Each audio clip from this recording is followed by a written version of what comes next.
How to read people like an open book. Wouldn't it be simply amazing to be able to do that? Well, there is a way to do it. Maybe it's a bit of an exaggeration to say completely. However, wouldn't it be great to be able to do it better by, say, 20, 40, 60%? If that sounds appealing, listen on.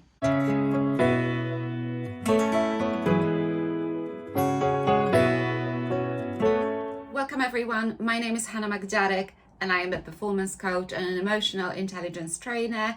I help people with building their emotional intelligence skills, preventing self-sabotage, overcoming procrastination and other mental and emotional barriers.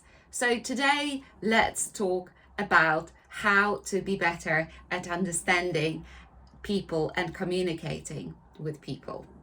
Who wouldn't really like to understand people better? But there are actually jobs out there and there are roles out there where it's an absolute must, really. I'd say certainly those who aspire to running diverse collaborative teams would be someone in need of being able to do it quite well. We're all different and we know that diversity is extremely important and it works very well for any team, any organization. But how do you actually make sure that people get on well being so different, coming from different backgrounds, having different personality traits? So I'd like to focus on different personalities and that's just something that will be important in, for example, coaching your employees or mentoring your employees. It's very difficult to do it well without understanding psychology, at least a little bit, and people's preferences and why they're so important and what is affected by them.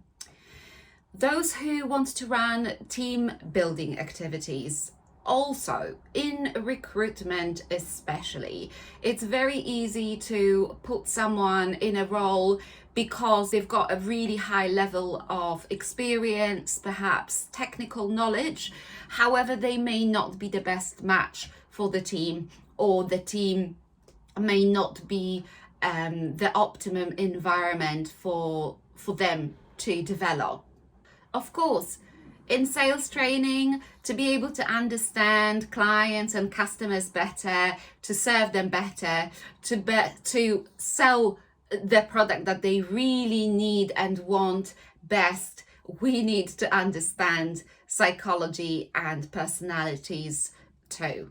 Those who deal with, for example, leadership development, people development overall, I think it's really necessary to have a certain idea at least of how to bring out the best in people and perhaps what to avoid. So if you are struggling, for example, with a grumpy boss, a rebellious teenager, maybe a difficult colleague, and I say difficult in inverted commas, maybe a very silent wife or husband, what to do to be able to open that dialogue with them and to communicate better, to get our message across through to them. How to kill two birds with one stone. So use a skill set that's good for us and for them without killing them actually.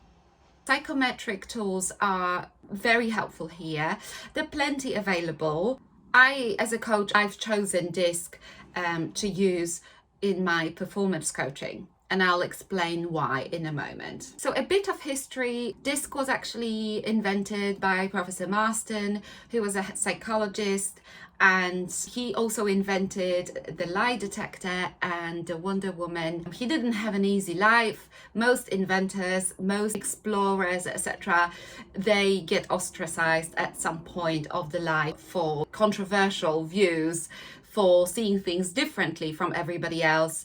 And of course, the natural reaction to what's different, unfamiliar, is fear, a sense of threat, and trying to beat it overcome it, get rid of it. So I think DISC is one of the best psychometric tools out there, because not only does it let you find out more about yourself, understand yourself better and others, but also it's got quite a down-to-earth approach in terms of suggesting certain perhaps change in our behavior and our approach to other people, because we all have different preferences, and some are louder, some are quieter, some are more dominant, some are less dominant. So it's about being able to detect those, understand them, and actually flex yourself for better communication with the other person. And if we all did that, at least to a certain degree, we would really get on so much better at work and at home. So it's not about trying to change someone, it's about trying to change ourselves for our own benefit and for the benefit of others. So learning about DISC and using DISC helps develop that empathy and compassion for ourselves and for others.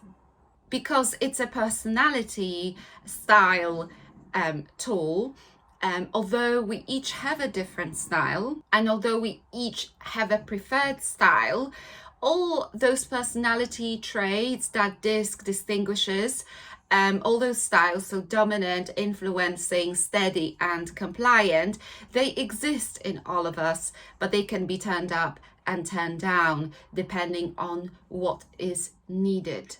So how do you do it? How do you actually use DISC, for example? You get someone who is ideally a qualified coach who will be able not only to read the report and the graphs, but also sort of guide you through the interpretation, especially of those graphs, and perhaps help you address some challenges. A DISC report would certainly bring out certain subtleties that are practically impossible to become aware of without it.